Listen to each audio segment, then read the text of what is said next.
माँ बाप बच्चों माँ बाप को खुश रखो, उनकी बात मानो, कभी उनको नाराज ना करो। Very good.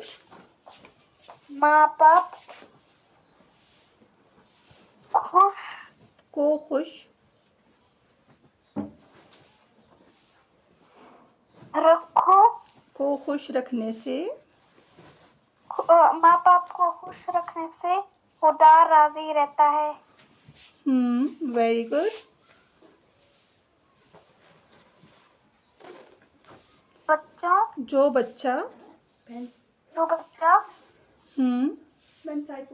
अपने माँ बाप को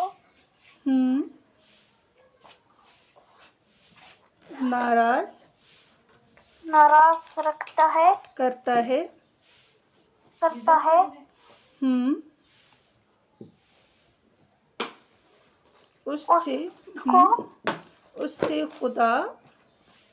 उससे खुदा नाराज हो जाता है।